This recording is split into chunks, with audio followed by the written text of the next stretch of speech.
All right, we are live. I'll be following the YouTube version. Um, I'll be following the YouTube version here just to see how many people are here. Okay, we're live. Okay. All right, there is currently nobody, but I think it's just one person. Well, I'm the only person watching for now. But yeah, as we go on, I'll keep making. Let me quickly go on Twitter and just tell people that we are live, Yeah, so that they can. so that we can get engagement. Like, hey, all right, go on Twitter and we are live. This is the link, and we are live.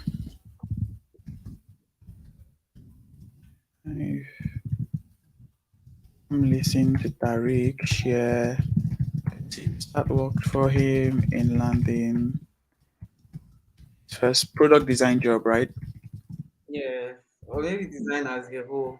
But Just product full his first full time product design job. Okay. Yep, and that is tweeted. Okay, I think we can begin. There's always people can always come back to watch it. yeah, Um, or let me also share it on my WhatsApp status. Come join us. Okay, I think time is going already. Hello everyone, and welcome back to my YouTube channel. If this is not your first time, and if this is your first time, also welcome to my channel. My name is Dillion, and I run this series on my channel, which I call Junior Dev Series.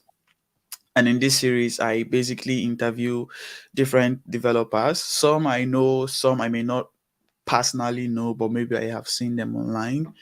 But basically, they'll be sharing their stories, they'll be sharing the tips that worked for them in landing their first full time job as a junior developer. And the reason is, as junior developers, it's usually hard to get that first job, at least for some people, at least in my own case. But yeah, we'll be sharing different tips that hopefully will be able to work for you or would improve your application process to some of these jobs and help you land that first job, and then of course onwards henceforth. So that's the intro. You can check out, this is the third part I'm having. You can check out my channel for the two people I have interviewed in the past. And today we have Tariq, who is going to be sharing how he got his first full time job as a junior designer. So, just to explain better, the name of this series is Junior Dev Series, but it's not just for developers, it's not just for people who write code, it's for people in the tech field generally, from design to coding to even social media marketing. As long as it is tech, I hope to have as many people as I can in this series. So, that's really it for the intro. Afterwards, I'm going to create a summary and post on my blog. So if you don't want to watch this video, if you are a returning person, if you don't want to watch this video again, which would most likely last for an hour, you can just read the summary. I think that's really all I want to say for the beginning now, so I don't waste so much time. So Tariq, can you introduce yourself, um, who you are, whatever you'd like to share as an intro? yeah, thank you. My name is Tariq. I'm Tariq Fasasi. I I'm a designer. I currently just do design and help businesses with my designs as much as possible. Um, I've been doing product design for about close to 4 years now, a little bit above three and a half. Um, I I originally started as a graphic designer, so like you know, I just finished school. I finished school last year. I've not served. Yeah, but yeah, that's me. Short intro.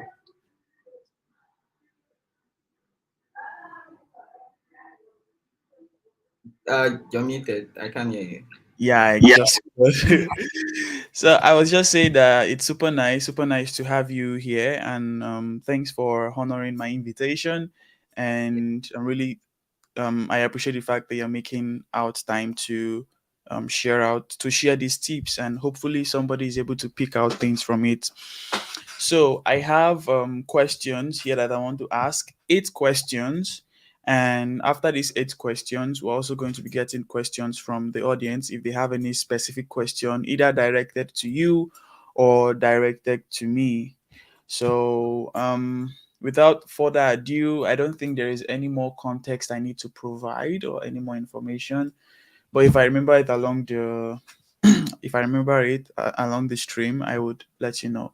So yeah, I have 8 questions, and number one question goes. I think you have done this a bit already, but I'm just going to ask for asking sake.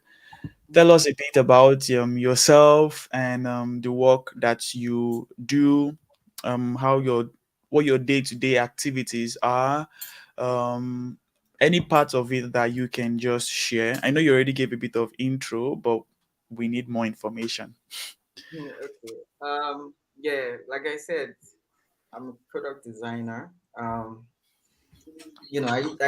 started as a UI designer because I like interfaces, right? I like colors and I like typically how, you know, people feel when they see a very nice design. So I started Um, as, as a UI designer. And at the time, it was strange because everybody always had UI UX in their stuff. So I, read somewhere and then I saw that you could be a UI designer. So I stuck with that for a bit. Um, but now I, do product design, more, which is more like a mixture of UI, UX, and understanding the product you're building for.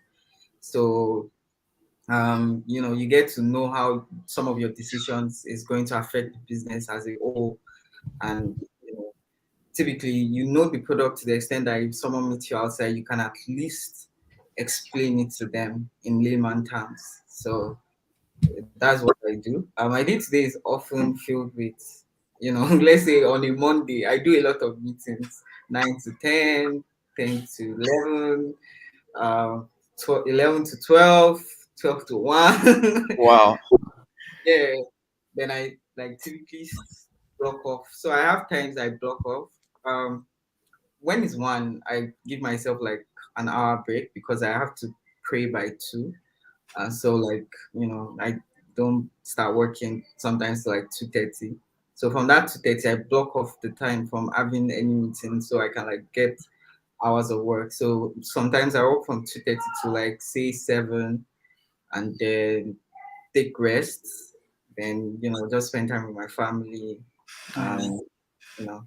So that's how my Monday is. But my other days is always just like I wake up, do stuff at home, do meetings in the morning. I like having meetings in the morning and knowing that it's done and you know over. Yeah.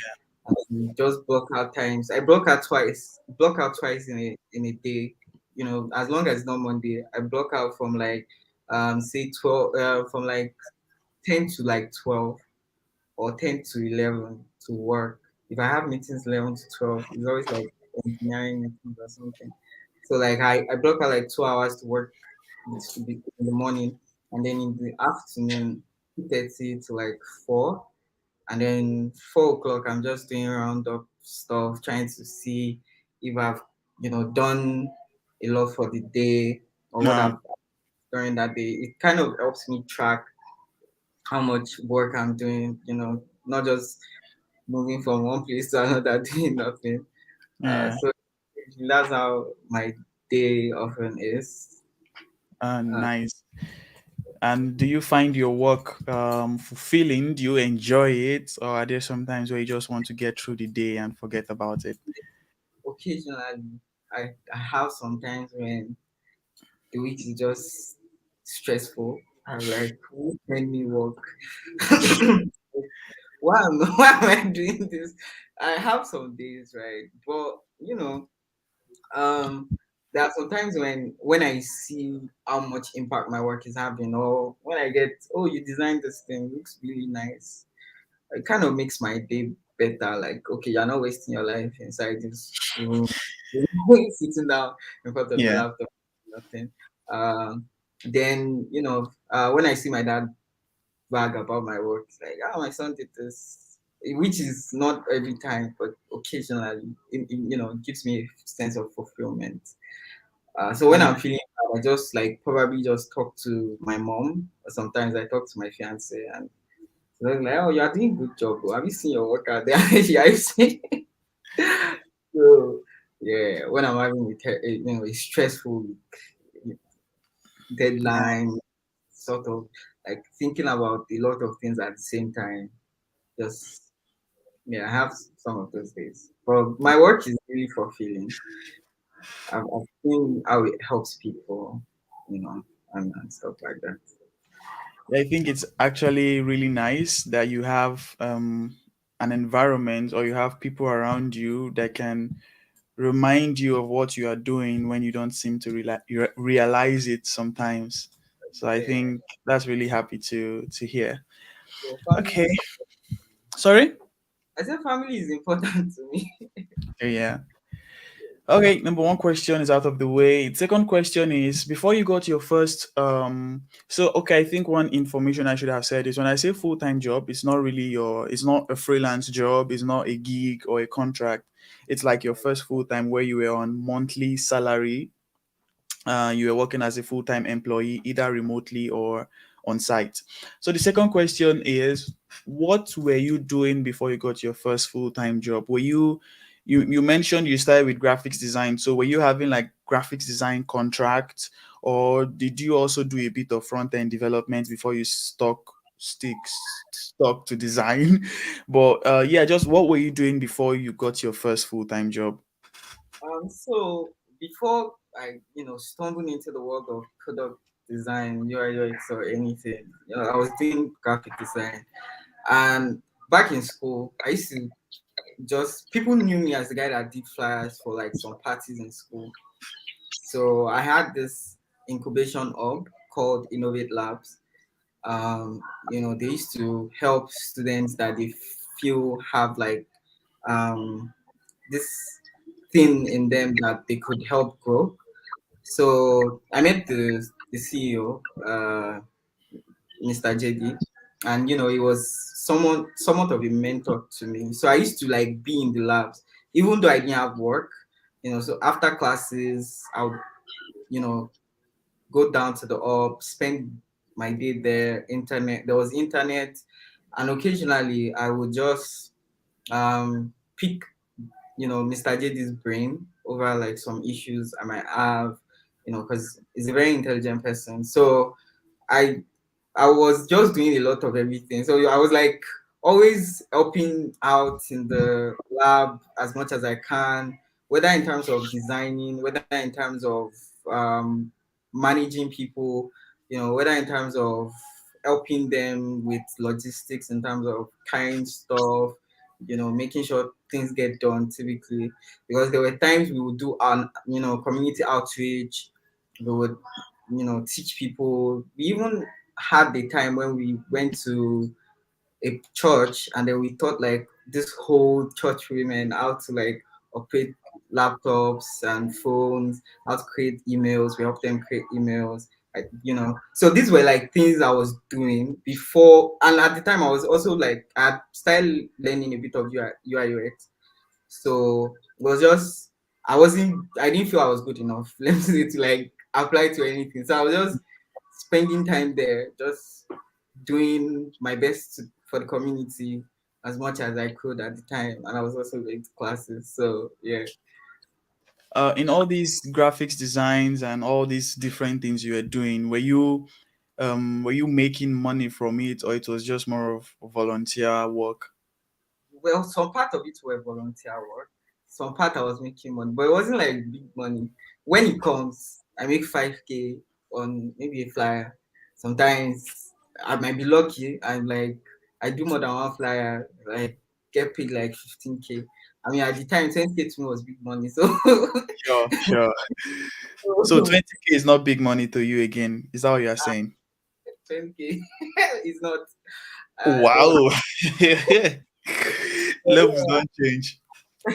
But at the time, it was like big money to me. But like a lot of what I did at the time wasn't done because of money, right? It Mm, wasn't like I put money first.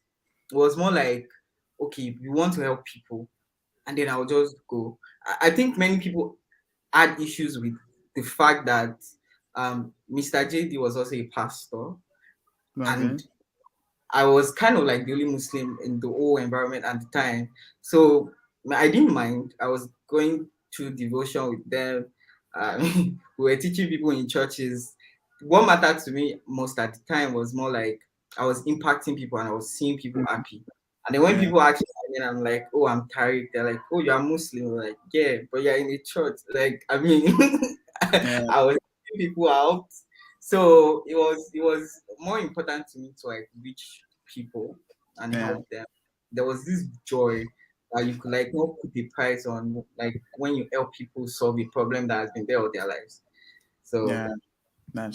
That's really nice. mhm. Uh, that's nice. So the third question is what now I believe when you finally decided to get that first full-time job, there were so many things, there were so many you had to be strategic, you had to feel like maybe you got some rejections and you kept re-strategizing. So this just brings me to the question like what do you think you did differently than you used to do or than other people would do that you felt or you believe this thing actually helped you land your first full-time job? It may not be what actually helped you at the end of the day. Maybe the recruiters or the company had a different factor that they used. But what was that thing you believe you did that me starting to do this or me continuously doing this was what helped me land this first job? Um, so I think what I always tell people is be consistent. Let people know you for something. Right? I think it helped me in terms of so people knew me as the guy that designed. They didn't know Mm, what type of design I did. They didn't even know whether I was good, but they knew me as the guy that designed, right? And they also knew I was doing stuff for the community. So to an extent, they felt like I had a bit of honesty and humility in me. mm, So someone that works with the community, you have to be also patient, because people would annoy you. yeah. So there were this were like the quality. So when the way I got my first job was more like I had applied to a couple of places, right, on my own, like applied.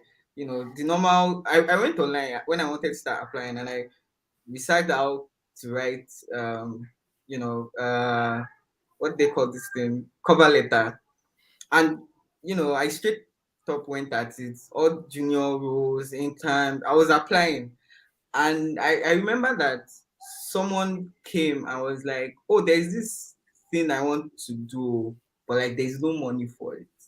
So Mm, like if you would be interested in doing it, I don't have money. So I was like, oh, what's it about? And then he explained. I was like, okay. I mean, I'm free now. I'm not doing anything. And then we got on it. So while doing it, someone saw me working one day, saw my work from the guy's laptop. I was like, oh, who did this work? And the guy just told him, and he gave the guy my number. The guy messaged me. I was like, oh, he has this project. He doesn't have a lot of money, and he offered to pay me 50K. And then when he said that 50K, I was like, mad, this is big money. 15K or 50K? 50K. So you're like 50K. I was like, okay, cool. I didn't even know like the process. So it was like 50K a month. We do it for a year, see how much work I get done or how it goes and stuff. So I was like, okay, nice money. I mean, I'm in school. It's just plus money. Yeah, So it was more like I was because I was doing something other people weren't doing, because I know a lot of people that would say they could never do something for free, yeah, right? And occasionally I always say, I mean, people should pay you for your troubles, but there are some passion projects that you would have to do, right? That you might not even know would open some doors for you, yeah, right? and it's not forceful. It's not like a do or die. It's just like cordial, like, oh, this seems interesting. Let me see if I can do it. If eventually you find out that it was taking more of your time, you can Yeah. like. But I feel like if you could put your all in a passion project that you're not being paid for, definitely for when it comes to a project you are being paid for, then you will definitely do more because money motivates. Yeah. But like, you know, I always advise people take on community work, right? Design for things people like. You could just design a a church app, right? Like an app that helps maybe the church to do an inventory or you know arrange maybe their bookkeeping easier so that they can track like the number of people they have. But I've Yeah. done like I I've done something like that, right? But I didn't put it in my portfolio. I didn't even like really look at even, the person that hired me didn't even look at my portfolio. It was just more like, oh, I like this thing, right? And it came from like a free job that I put my passion in. Because if I didn't put my passion in it, the person would think it was good enough to even Yeah. like I am in the first place. So So you were yeah, paid with exposure, basically. yeah, I was paid with exposure. But so I don't think you have actually mentioned the is it the 50K one? Was that your first full time job? Yeah, that was my first full time job. It was full And time. Ah, yeah, nice. And then I believe from there your next row was like maybe times 23 and or it was the next job was an humbling uh experience. It was was that very what? it was an humbling experience because the next place was Okay. joblessness. I was jobless. uh, yeah, Okay. but it was an humbling experience. Well, that's nice. Thanks for sharing. I know the whole topic of doing work for free is not really something everybody would like. It's At a very this, touchy subject, right? sorry. It's a very touchy subject, Oh yeah, and I often always also tell people sometimes to not do stuff for free, even if it is like 5 naira, be paid, right? And I can't say exactly that I did do that job for free, right? Even though the person didn't pay me money, right? It was more I had a lot to gain in yeah, terms of my first ever work. Like, being doing like end-to-end work, right? Where you report to somebody, you yeah. have things. It gave me a sense of purpose. It gave me a Oh sense yeah, that everybody true, was working and I was also doing something. Now, true. the thing we did at the time turned out to help in school, which gave me more exposure. So at the end of the day, whenever people came to my school at the time and they were looking for like, let's say for example, UBA comes to my school and they were looking for people that could help them set up in terms of like maybe technical Yeah. people would recommend me and say, oh, this guy, I've seen what he did something for the school. And then Mm, I find myself being involved in oh things yeah, around people. So I would say if you want to take a free job, let it offer you something, right? yeah, Not just because of desperation or because mm, you feel like maybe it will give you exposure, right? Let it make an impact. Might not be monetary, yeah, impact. Could be in terms of um, a form of purpose, right? I'm yeah. doing something now. True. I'm not idle, right? And at the end of the day, you don't even know what the project will evolve into. But Yeah, whatever you do, shall negotiate with them. yeah, true. I think, like you said, it's a touchy subject, and of course, everybody wants to be valued for the work that they offer. But I think what I would just add is just we should learn to make the most of wherever But we are, yeah, and not everything has to be money. I say this because as a front end person, I don't do front end work for free, but I write articles where I don't get rewarded as much as maybe some people I know are getting rewarded for. Of course, on some platforms I write, I get paid very well. On some other platforms, I write like I'm the kind of person that I won't say I cannot collect article of $50 again. Of course, it depends on the platform. It depends on what value I'm also getting on the platform. Like, Yeah. if a platform is offering more audience, I know my articles will make a lot of impact in many places. I don't mind how much you are willing to offer. Even if you don't want to offer anything, I would write. But of course, if you're a platform where I feel like, just like you said, there has to be at least a sense of value or a sense of benefit, even if it Exactly. is not monetary. If I'm writing on a platform where I feel like they don't have much audience and then they are not also offering me something monetary, then Yeah. there would be some kind of, am I sure I want to? So I think it's not like you said, even if there is no monetary value, we should also learn to make the most of wherever we are, make impact. Yeah, something that may not really bring results immediately, but in Yeah. the long term, you begin to see this result. Like recommendations is one beautiful thing in whatever field you are. You are Honest. somewhere minding your business, and then somebody reaches out to you like, "Hey, they recommended me for it." It's like super nice to see. So I think there's a lot people can actually take from what you have shared. So that was number three question. And number four question is, so when you finally got that first full-time job, how did you fit in? Like, how were your communication skills working in an environment where you have to start reporting to people? You're not just working on your own terms. You had to report to people. How was it? Did you find the job like, so product design is this easy? Or did you find it like, I truly don't know what I have been doing? Like, any bits of it you can just share with your first full-time job, we would love to hear. So I would say nothing prepares you for your first full time job. Nothing. Mm, I when I started, it was more like there was a lot of things I lacked.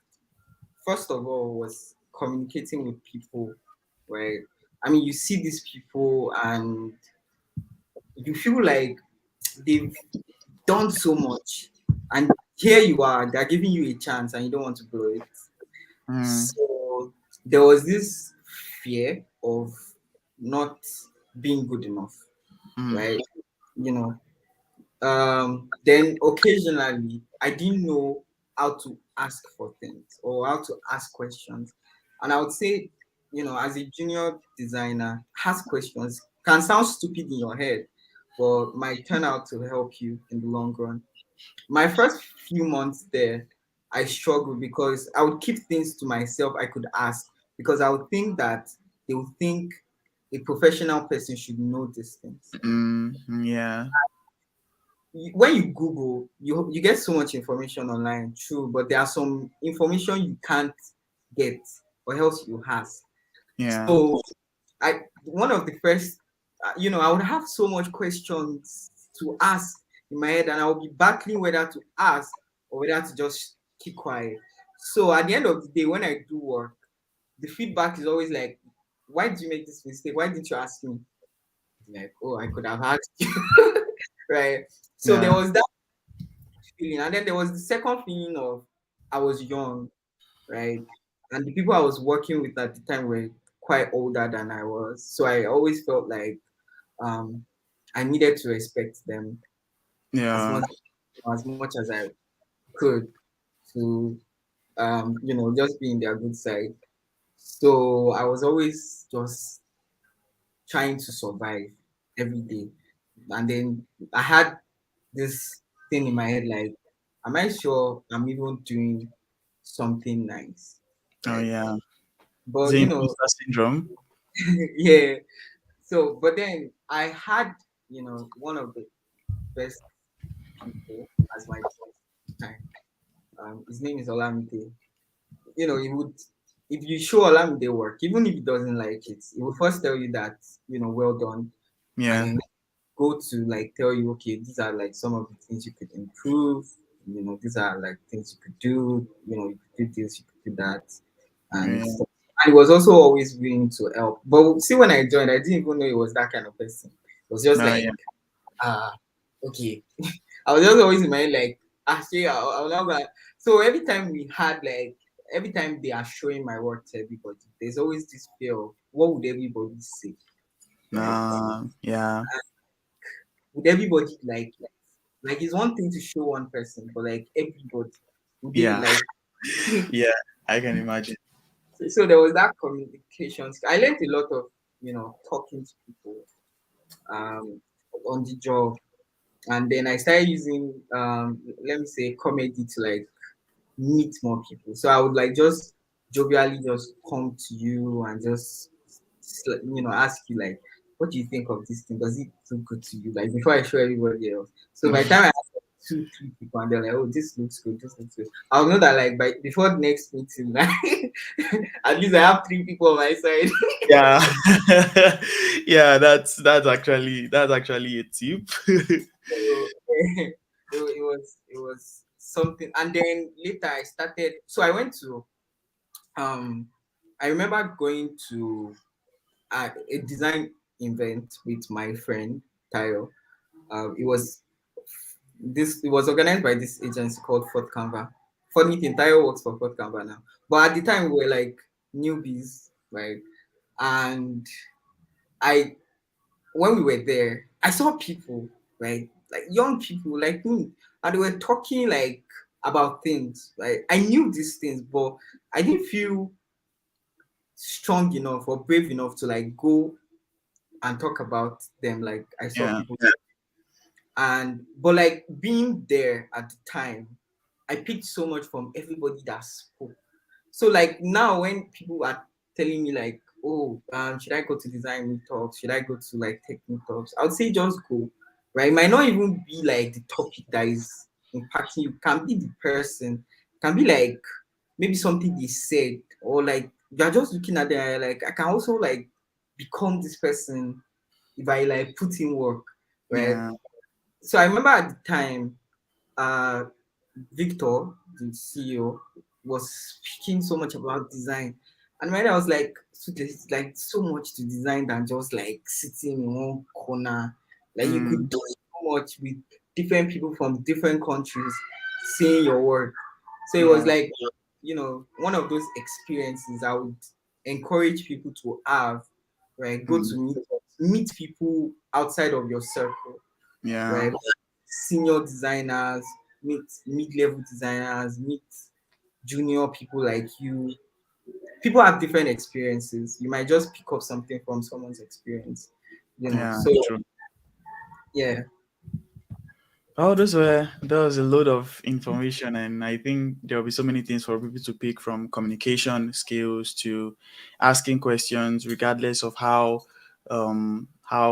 dumb it looks, and yeah, also um, learning from people's experiences. And that thing you said about going to an event where they are not exactly, or the title doesn't exactly look like what you would learn from, but then just going there, hearing them talk what to you looks like jargons. But then there's just one thing that they say, and you're like, okay, I think I can pick this from. I think I've been in similar situations where I go somewhere, I know the title is not my field. I'm like, this. I think even recently I went to this place.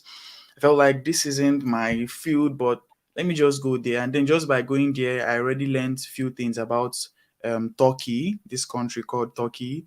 I've already learned few things about some culture, and I was like, yes, I know I came here and I wasn't really expecting much, but I already have something to take home. So I think that's also very nice. Number five question. I think you have answered this already, but the question here is, what part of your previous experience do you think made this job possible for you?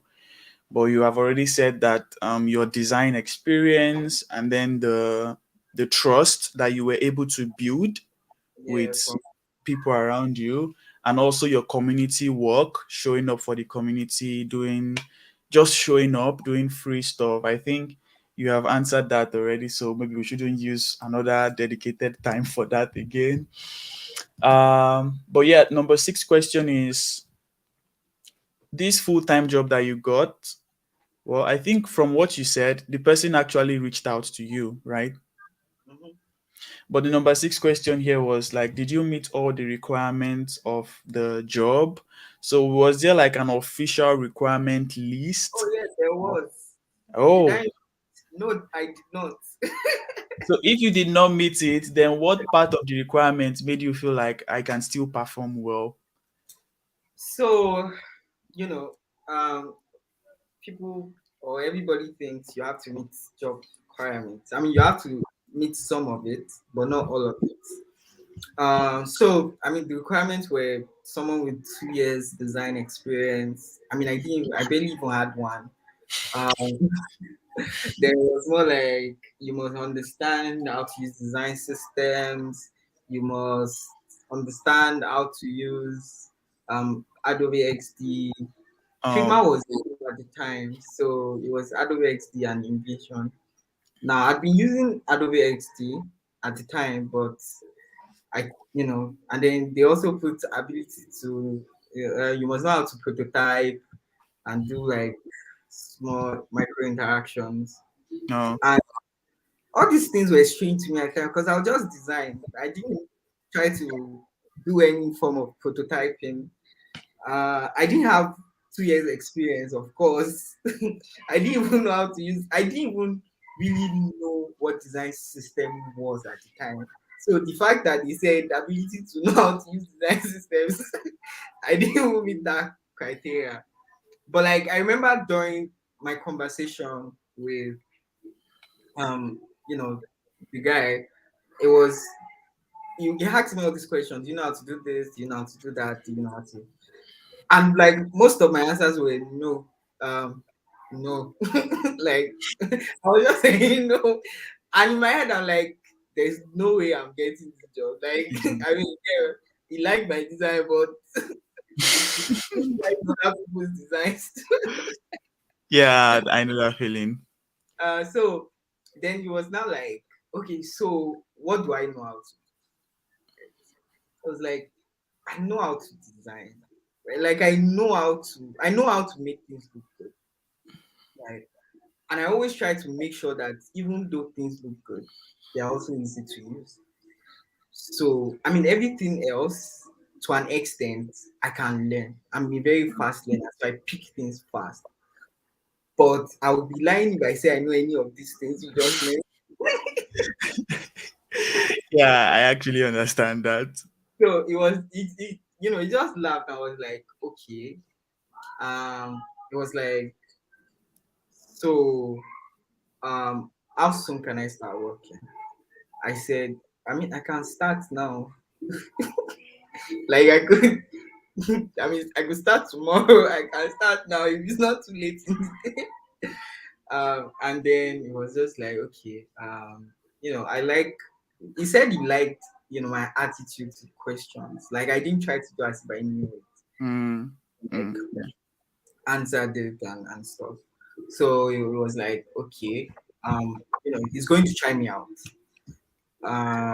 And then yeah, when I started, they didn't give me hard work.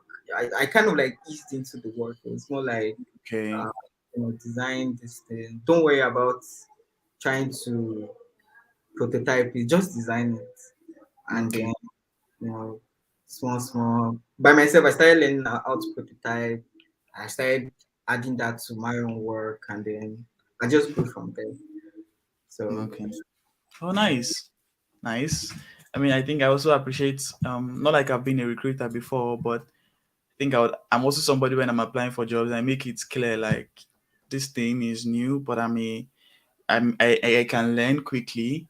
I feel like somebody may feel this thing can really tell bad on the application, and they feel like no no. But I think for some recruiters, they can also appreciate that honesty. That yeah, yeah, this is in my job application for my DevRel role. I said it there like one of the requirements is 1 year experience in developer advocacy. I am just transitioning into this role. I have not done developer advocacy before. So I made it clear I have not done developer advocacy before. I mean, I have some skills that applies to it, like creating content, but developer advocacy I have not done before. So I think honesty like that, in some cases, it can really pay when you are honest that you can learn something. So at the time you got this first full-time job, were you actively applying for jobs? I was. I needed money. School. I had Yeah, so I learned that my school was going on strike, and I didn't just want to go. No, Okay. It So was I was applying to jobs. I wasn't good at it. yeah. I, I was far from good at it. But I was just anything I saw on Twitter, anything I saw Yeah. anywhere, I was just saying. I had this online portfolio stuff. I didn't even know there was something called case study. So I had, you know, done all this like dribble looking shots. Okay. Yeah. So I was compiling them. So I was putting them on the website. So I was sending my, the link to that thing called portfolio, and then Uh, I downloaded this CV template online. I had edited, had edited it. I added my experience in graphic design. You know, okay. then I added some of my community experiences. It wasn't a very nice CV, but it was all I had, and it was Yeah. all, it was all I could do for myself at the time. Yeah. Like, True. you know, I And was. the question. Sorry. I said I was applying.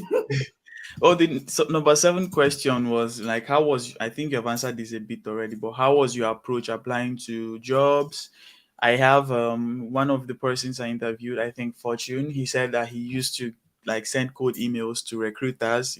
He gets their email from maybe LinkedIn and he gives them cold emails. So, how was your own approach? You already said you had a portfolio site where you kept like referencing in your CVs, but was there any other thing you were doing? Were you constructing cover letters? Were you constructing cover letters? If yes, how was the structure? Like just your approach, basically. Not your approach now, but your approach as at that so, time. so at the time, I didn't really, like I said, I didn't really have a lot of experiences. I'd actually heard about code emails, and I had a friend that did it successfully, and I'd gotten like a couple of freelance work. So I didn't want freelance work. I wanted a full-time role Mm, where yeah. I would like learn a lot or like at least learn something. So I had a template for cover letter. So what I always just edited was the name of the company and maybe like based on maybe their requirement, I'll just add a few things like, oh, hello, I'm a designer with, Yeah. some months of experience. I'm looking for a junior or an internship role in your company. I saw that you needed this thing and that thing. I don't have a lot of experiences, but one thing I always want my design to do is solve problems. Mm, Just like the best way I could sell myself. Then I'll yeah. put it that I'm available to work remotely. It wasn't like a common thing at the time, but I always put it there that I'm available to travel, but I'm still in school. So Mm, I come and go, but I could not stay mm, in in company location. Then I always just let them know a few things about me. I mean, at the time I didn't know that you could not write about personal stuff, so I used to put I used to put that I was studying um I was studying engineering, oh boy.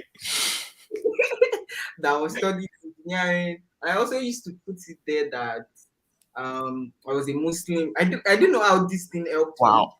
But like I don't know, hi, my name is Tariq. I'm a Muslim. I have some experience. I'm a 200 level student of you know Lautech studying engineering, and then I'll put the I didn't That know was how a lot of information. yeah.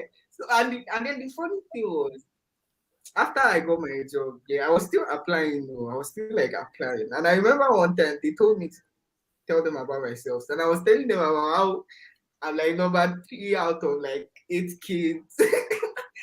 And the everyone was listening on.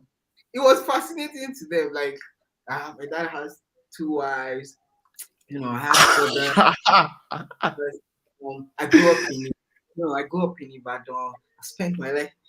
Nobody asked me these questions, but like they said, tell me about yourself. So I didn't know. Like at the time, you speak on your, Oh your yeah. first self. I felt like it was maybe the person wanted to know me fast, like so I just went on. That was wow. But I think it's also nice that one thing I was having a talk early today with somebody, and we're talking about cover letters, and the person was asking if cover letters were necessary, and I responded by saying cover letters is really, I feel like you can sell yourself with your resume or your CV, but cover letter is like that fast way to really sell yourself, to hype yourself. Of course, not to lie, but to Yeah. just like hype yourself and really give this recruiter like this What guy. about? This Are you guy sure? feels is like hot cake. Oh. Are Then you maybe sure they you check want for me? then maybe they check your resume and like, this was all lies. Or maybe they check your resume and like, this guy really knew what he was saying, or this lady. But yeah, it's I like the fact that you said you sell yourself, how you can sell yourself. Some people, I think I've had talks with some people where they feel like their resume is empty, their cover letter is empty. And I just tell them like you can only use what you have. So Exactly. if it is writing, technical writing you have been doing, load your resume with your Tech, places you have written for, all those things. If it's a side project you have been writing, even if you have not worked for any company before, it's not like by force you must put a company like I work for this company. Whatever exactly. you have at the moment, put, and then the Just more you get experience, you now remove the one that is not really important. You replace it with something more important. Well, yeah, I love the fact that you also emphasized on selling yourself, in quotes, selling yourself the best way you could. Well, the number eight question, I think we still have we have a few minutes. Number eight question, which is the last one before we take questions from the people watching live.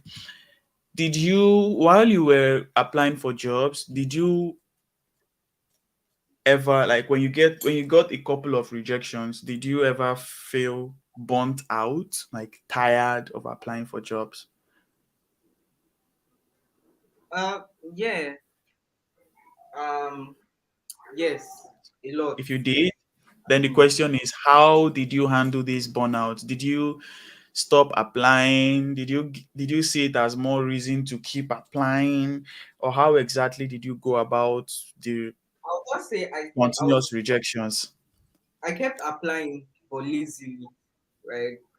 It Mm, was I mean, if I kukuma put my energy, it's still no. So let me just apply, right? It became more quantity than quality for me, right? So uh, it was more like, okay, let me, maybe if I like just click apply.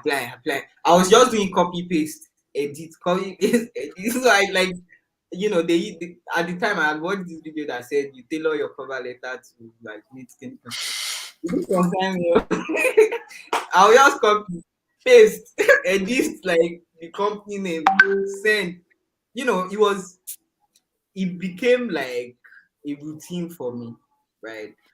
And there was a time my mom, told me to just breathe because there was this day I was feeling really sad, right? Because I had people we started design together.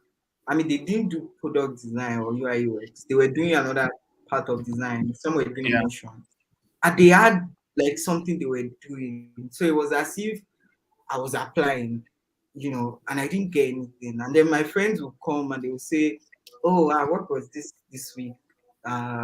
We did this at work." It was as Uh, if everybody was working. I mean, I was young. I shouldn't feel that much pressure, but it felt like people already had things they were doing in their lives in terms of design. So I started wondering whether design was actually for me. So I was let me just keep at it. I mean, this was the only thing I know how to do. So maybe the more I do it, the more I apply, the mm. more, and I was getting my nose in batches. So I would get no Monday, no. So as you kept on doing these continuous applications, now maybe prioritizing quantity, did you also feel that need to also improve yourself, to maybe take online classes or online courses, or just improve how you use maybe Sketch or Adobe or Figma? Did you also consider all these parts, or you felt like you were very good and you just keep increasing the quantity? Well, I had to learn how to like be better, right? There was some I like I said I was using Adobe XD. But I remember I had someone that had come to me and said, "Oh, there's this new um software called Figma." And it's like Adobe XD, but it's still in beta. You could just go to figma.com and register. And I started finding Figma interesting. So I started watching videos on it on YouTube. I was Yeah. watching, videos on how to do something. So basically, I was making sure that in my day, I was learning a part of design, or I was practicing design at least 3, 4, 5 hours every day. There are some days when I would just be inside my room all day, just watching on YouTube and trying to recreate what the person had created. And I was like doing that every day. Like, if not that I changed my laptop, I had this folder of replicated designs that I had done. I'd go Mm, on Dribble, and then I would see like all these designs that would fascinate me, and I would like try as much as possible to like redo them. They filled, as in most of my portfolio at the time was actually filled with some of these stuffs I had created. So it was just like, oh, we created social design from so YouTube channel, or we created, we designed Instagram, or we designed First Bank app, or we designed social person's app. So it was more like I felt like I had to, like I felt like maybe I wasn't good to the extent that people would hire me. So it was mm, like I have to be better. Even though I kept applying what I had, I still was trying to make sure that when the opportunity now even shows up, I yeah. don't like slack, Yeah. right? Like Okay. I'm good enough to like at least make it through the door, and then when I entered the house, I can show myself. Well, I think it's nice that you're basically shooting things from two sides. You're like, okay, maybe continuous application will work, and maybe also improving myself would work, and then you are doing the two of them simultaneously instead of just giving up on one. And maybe you might just get the job and it will be because you were continuous, or you may get Exactly. the job and it will be because okay, you actually sought out for more growth. Well, it's nice that you shared this. I know for some people with burnouts like this, they're like, till next quarter or till December before I start applying again. But I think we should also be, from what I pick from you, like we should also be conscious of the fact that sometimes all these rejections, even though they are not things we expect, it's also a sign that we have more work to do personally. Of course, there are some times where you may be very good and it's a company that is not seeing, like they are not seeing clearly and they pick somebody else.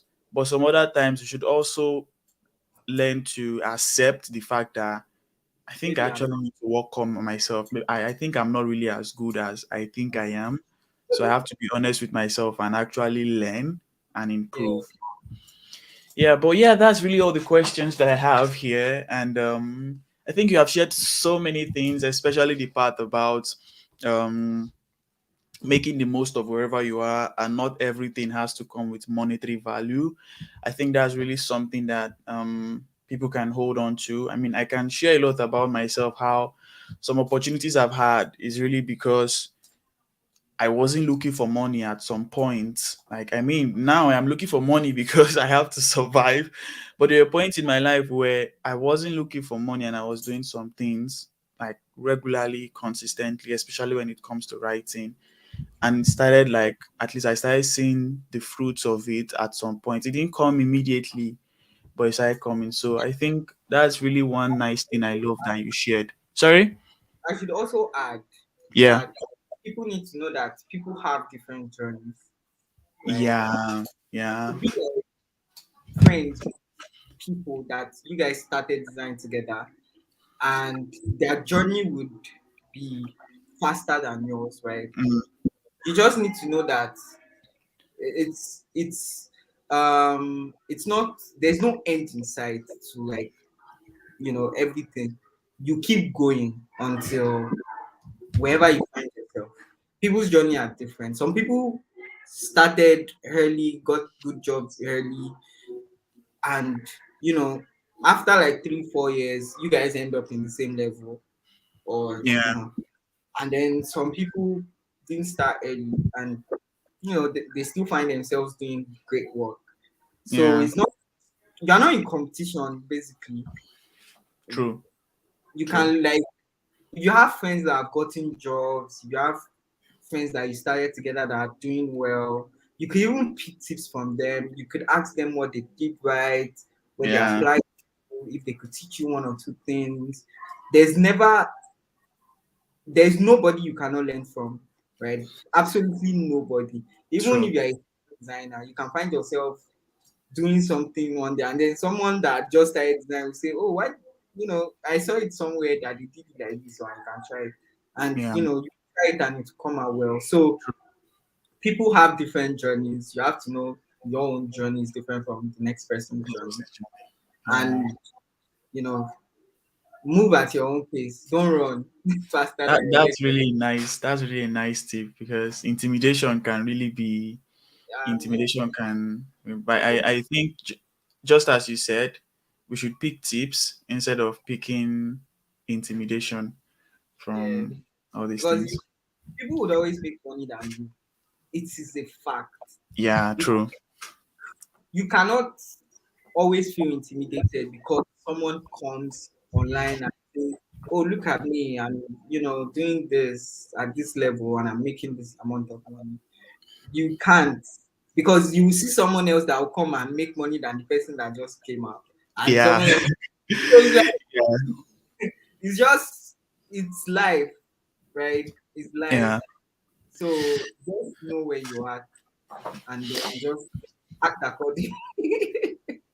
Well, I really love that you also share that part because I know there may be people who really needed to hear that. But yeah, we just have few minutes to 10 p.m. to 1 hour, and I don't think there'll be room for questions. But there was this question I saw earlier, and I feel like we can just address it as quick as possible. But Brains Robert, sorry if I'm pronouncing that wrongly, he asks that, do you have, if I read this question correctly, it's like, do you have any form of imposter syndrome, and how do you become aware of it, and then how do you kind of overcome it? um, First thing to note, as a designer, I don't know for maybe developers, I know some of my friends share that they have imposter syndrome. I don't think it goes away. To an extent, it might reduce because I mean you've proven yourself over time. But Yeah. as you move into a new role on a new job, you ask yourself if you are good enough. It is something that would be at the back of your mind, because I mean, you fought so hard for the opportunity you have, and your mind tricks you into believing that you didn't work hard enough for it, or someone else Yeah. could have. So I would say the best way is to consistently maybe find someone or somewhere or somehow your work has impacted people, right? Mm, Like I said, most of the time when I feel like maybe I would maybe not do good work, I look at my track record, because I've done so much work, and then I look at it and like, well, if I could do this at this time, then definitely I could.